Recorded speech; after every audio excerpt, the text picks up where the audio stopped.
এই মিষ্টিটা তৈরি করতে না তো এক ফোঁটা ছানা কিংবা দুধ কিছুই ব্যবহার করিনি।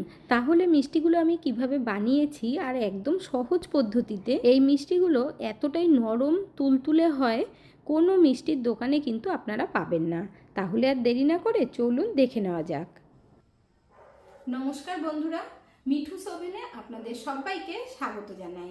আজ আমি আরও একটি নতুন ভিডিও নিয়ে চলে এসেছি আপনাদের সামনে। আজকের রেসিপিটা তৈরি করার জন্য প্রথমেই একটা মিক্সিং বোল নিয়েছি, তার মধ্যে ময়দা নিয়ে নেব। এখানে আমি মেজারিং কাপ মেপে 125 গ্রাম ময়দা নিয়েছি। আপনাদের ঘরে যদি এই মেজারিং কাপ না থাকে তাহলে যে কোনো কাপ বা বাটি সেট করে নেবেন। এরপর ময়দা চেলে নিতে হবে। এই মিষ্টিটা তৈরি করার জন্য ময়দাটা আগে থেকে চেলে নেবেন। বন্ধুরা, আজকের এই ভিডিওটা যদি আপনাদের ভালো লেগে থাকে তাহলে আমার চ্যানেলটিকে অবশ্যই সাবস্ক্রাইব করবেন, পাশে থাকা বেল আইকনটি দাবিয়ে দেবেন, সবার সাথে শেয়ার করবেন, আর একটা লাইক করতে ভুলবেন না কিন্তু। ময়দা চেলে নেওয়া হয়ে গেছে। এখন এর মধ্যে ফ্লেভারের জন্য দিয়ে দেব এলাচের গুঁড়ো। কাঁচা এলাচটাকেই মিক্সির জারের মধ্যে দিয়ে ভালোভাবে গুঁড়ো করে নেবেন। আর যদি না থাকে এলাচ তাহলে জায়ফলের গুঁড়ো দিতে পারেন। এরপর দিয়ে দিচ্ছি 1 টেবিল চামচ সাদা তেল। তারপর ভালোভাবে ময়াম দিয়ে নিতে হবে। কোনো গন্ধযুক্ত তেল দেবেন না। যদি তেল না দিতে চান তাহলে 1 টেবিল চামচ ঘি দিয়ে দেবেন। খুব বেশিক্ষণ ময়াম দিতে হবে না, 2 মিনিট মতো ময়াম দিলেই হয়ে যাবে। এখানে আপনাদেরকে দেখিয়ে দিচ্ছি, দেখুন একটু মুঠো পাকিয়ে, তাহলে আপনারাও বুঝতে পারবেন। দেখুন একদম পারফেক্টভাবে ময়াম দেওয়া হয়ে গেছে। এখন এই ময়দার বোল আমরা সাইডে রেখে দেব। এরপর আরও একটা বোল নিয়ে নেব, তার মধ্যে দিয়ে দেব 2 চামচ মতো চিনির গুঁড়ো। আপনারা চিনিটাকেও মিক্সিতে দিয়ে গুঁড়ো করে নেবেন। এর মধ্যে এখন 1/4 টিস্পুন দিয়ে দেব বেকিং সোডা। এই বেকিং সোডা খুব বেশি বা কম দেওয়া যাবে না। এরপর বেকিং পাউডার দিয়ে দিচ্ছি, আর এই টিস্পুন যদি না থাকে তাহলে আপনারা 4 চামচ মেপে দেবেন। যতটা খাবার সোডা দিয়েছি ততটাই বেকিং পাউডার দিয়ে দিলাম। আজ আমি মিষ্টিগুলো তৈরি করব টক দই দিয়ে। এখানে আমি 1/2 কাপ মতো টক দই নিয়েছি। টক দইটা দিয়ে ভালোভাবে ফেটিয়ে নিতে হবে। এর মধ্যে আমি চিনির গুঁড়ো দিয়েছি 2 চামচ। আপনারা যদি চিনির গুঁড়ো না দিয়ে গোটা চিনি দিতে চান তাহলে 1 চামচ দেবেন। এখানে দেখুন দই আর চিনি খুব ভালোভাবেই ফেটানো হয়ে গেছে। আপনাদের একটু দেখিয়ে দিচ্ছি। এরপর দিয়ে দিতে হবে ময়দা। ময়দাটাকে ময়াম দিয়ে রেখেছিলাম, এর মধ্যে দিয়ে দিলাম।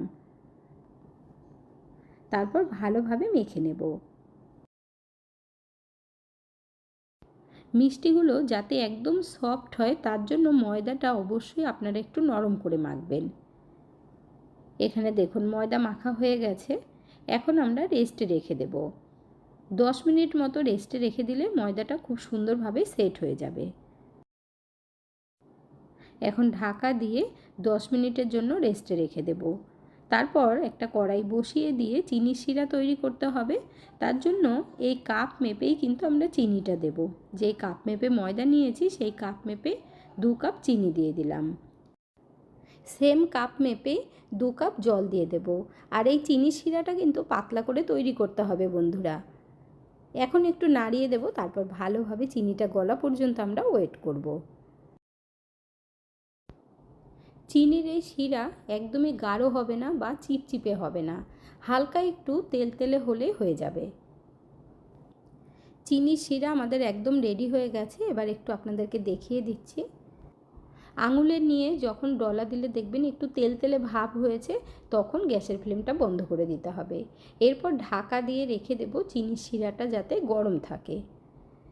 এদিকে ময়দা মাখাটাও আমাদের কিন্তু সেট হয়ে গেছে, আর সেটা আপনাদেরকে দেখিয়ে দিচ্ছি। দেখুন বন্ধুরা, একদম পারফেক্ট মাখা হয়েছে।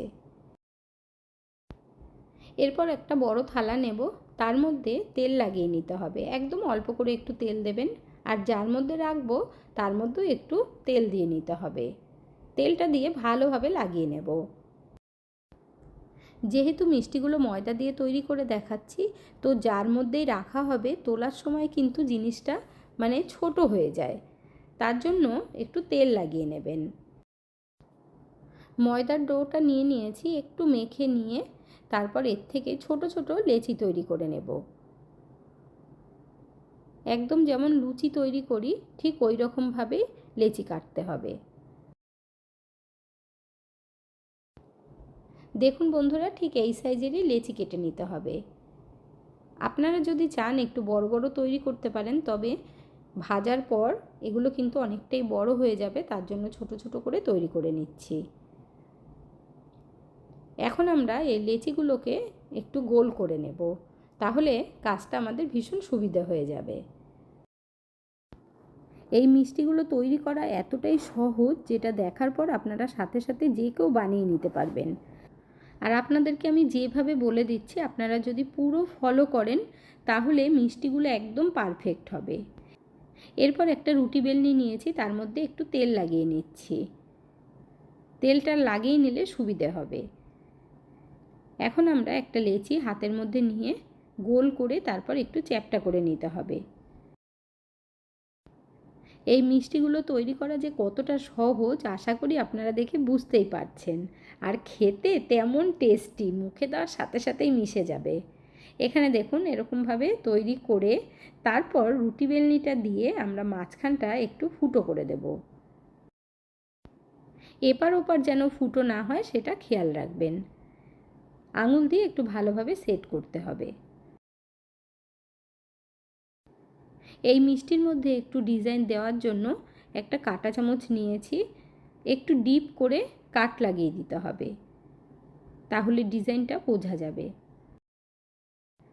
আপনারা যদি এই ডিজাইনটা না দিতে চান কোনো অসুবিধে নেই, শুধু মাঝখানটা রুটি বেলনি দিয়ে একটু ফুটো করে দেবেন, মানে গর্ত মতো করবেন, একদম এপার ওপার ফুটো যেন না হয়। তারপর আবারও আঙুল দিয়ে ভালোভাবে ছড়িয়ে দিতে হবে। দেখুন এক পিস আমাদের রেডি করা হয়ে গেছে। এইভাবে সব কটা তৈরি করে নেব। তার আগে আরও একটা দেখিয়ে দিচ্ছি। বন্ধুরা, আপনারা কে কোথা থেকে ভিডিওটি দেখছেন অবশ্যই কমেন্ট করে জানাবেন, তাহলে আমিও বুঝতে পারবো আমার বন্ধুরা কোথা থেকে দেখছেন। আপনারা সকলে এত সুন্দর সুন্দর কমেন্ট করেন, আপনাদের কমেন্টগুলো পড়তে আমার ভীষণ ভালো লাগে। এইভাবে পাশে থেকে সাপোর্ট করার জন্য অসংখ্য ধন্যবাদ। যারা ইউটিউব থেকে দেখছেন তারা চ্যানেলটিকে সাবস্ক্রাইব করবেন, আর যারা ফেসবুক পেজ থেকে দেখছেন পেজটিকে অবশ্যই ফলো করে একটা লাইক শেয়ার করে দেবেন। এখানে দেখুন সব কটা মিষ্টি আমাদের তৈরি হয়ে গেছে। মিষ্টিগুলো সব হয়ে যাবার পর আঙুল দিয়ে আবার একটু এইভাবে ছড়িয়ে দেবেন। যেহেতু বন্ধ হয়ে যাচ্ছে দেখে মনে হচ্ছে না, তার জন্য এই কাজটা অবশ্যই করতে হবে। একদম রেডি হয়ে গেছে। আর ভাজার জন্য তেলটাকে কিন্তু আঙুল দিয়ে এইভাবে চেক করে নেবেন, তার মানে আঙুলটা যতটুকু গরম সইবে ঠিক ওই সময় মিষ্টিগুলো দিতে হবে। তেল যেন একদম হালকা গরম হয়, না হলে মিষ্টিগুলো দেওয়ার সাথে সাথে লাল হয়ে যাবে আর ভেতর থেকে কাঁচা থাকবে। সব মিষ্টিগুলো দেওয়ার পর ছেড়ে দিতে হবে, নাড়ানো যাবে না। গ্যাসের ফ্লেম একদম লো আঁচে রাখবেন। যখন দেখবেন এইভাবে ফেনা উঠছে তখন তেলটা ভালোভাবে গরম হবে আর আস্তে আস্তে মিষ্টিগুলো ঠিক এইভাবে উপরে উঠতে থাকবে একা একাই, নাড়ানোর কোনোই দরকার পড়বে না। সব মিষ্টিগুলো যখন ওপরে ভেসে উঠবে তখন আপনারা আস্তে আস্তে নাড়িয়ে দেবেন। এখন এই মিষ্টিগুলোকে একটা হাতা দিয়ে আস্তে আস্তে করে উল্টে পাল্টে দিতে হবে।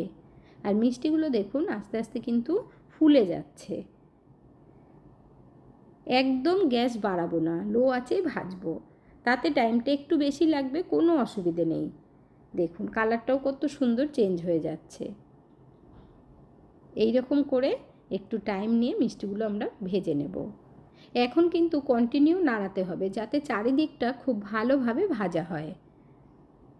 যদি একদম ছেড়ে দেন তাহলে এক সাইড ভালো ভাজা হবে, এক সাইড ভালো ভাজা হবে না। এই পর্যায়ে এসে গ্যাসের ফ্লেমটাকে বাড়িয়ে দিতে হবে, তাহলে মিষ্টির মধ্যে আর তেল টানবে না। ঠান্ডা হলে মিষ্টির মধ্যে তেল টেনে যাবে আর তেল তেলে হবে। তো গ্যাসের ফ্লেমটাকে একটু সময় বাড়িয়ে দিয়ে মিডিয়াম আঁচে রেখে ভেজে নিয়েছি। আর কালারটা ঠিক এই রকমই করবেন। এখন এই ভাজা মিষ্টিগুলো আমরা চিনির শিরায় দেব। তার আগে চিনির শিরাটা একটু চেক করে নিতে হবে। আপনাদের দেখিয়ে দিচ্ছি, দেখুন আঙুল দিয়ে চেক করে নিয়েছি, হালকা গরম আছে। এখন আমরা মিষ্টিগুলো সব দিয়ে দেব। তারপর ভালোভাবে একটু নাড়িয়ে দিতে হবে। একটু উল্টে পাল্টে দিলে রসটা ভালোভাবে ঢুকবে। এখন ঢাকা দিয়ে গ্যাসের ওপর বসিয়ে আমরা 2 মিনিট মতো একটু ফুটিয়ে নেব। ফুট উঠে গেছে তাই ঢাকনাটা তুলে নিলাম। এখন আরেকবার নাড়িয়ে দেব। এতে করে রসটা খুব ভালোভাবে ঢুকবে আর মিষ্টিগুলো একদম সফট হবে, মনে হবে দোকান থেকে কিনে আনা হয়েছে। তবে এই মিষ্টি কিন্তু দোকানে একদমই পাওয়া যাবে না। ঢাকা দিয়ে 2 মিনিট ফোটানো হয়ে গেছে। এখন গ্যাসের ফ্লেমটা বন্ধ করে আমরা রেখে দেব। এখনই দেখে বুঝতে পারছেন মিষ্টিটা কতটা সফট হয়ে গেছে। চিনির শিরাটা খুব ভালোভাবে টেনে যাবে আর ঢাকা দিয়ে রাখবো, ততক্ষণে ঠান্ডাও হয়ে যাবে। দেখুন ঠান্ডা হবার পর আপনাদের দেখিয়ে দিচ্ছি মিষ্টিগুলো কতটা টোপা টোপা হয়ে গেছে, রস খুব ভালোভাবে টেনে নিয়েছে আর একদম সফট হয়েছে। আরও বেশ কিছুক্ষণ বাদে মিষ্টিগুলো এবার আপনাদেরকে দেখিয়ে দিচ্ছি কতটা সফট নরম হয়েছে, একদম তুলতুলে করছে। যাকেই খাওয়াবেন সে আপনার প্রশংসা না করে থাকতেই পারবে না। যখনই মিষ্টি খেতে মন চাইবে ঝটপট আপনারাও বানিয়ে নেবেন। মিষ্টিগুলো প্লেটের মধ্যে সাজানোর পরে দেখুন বন্ধুরা কতটা সুন্দর লাগছে। এখন আপনাদেরকে একটা মিষ্টি কেটে দেখিয়ে দেব, তাহলে আরও ভালোভাবে বুঝতে পারবেন।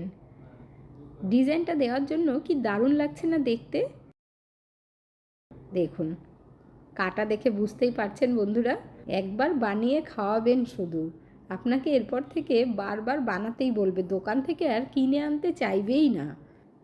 তাহলে দেখে নিলেন বন্ধুরা দুধ বা ছানা ছাড়া কত সুন্দর মিষ্টি তৈরি করা যায় ময়দা আর টক দই দিয়ে।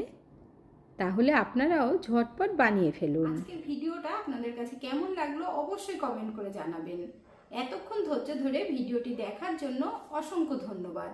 ভালো থাকবেন, সুস্থ থাকবেন। দেখা হচ্ছে পরের ভিডিওতে। Thank you.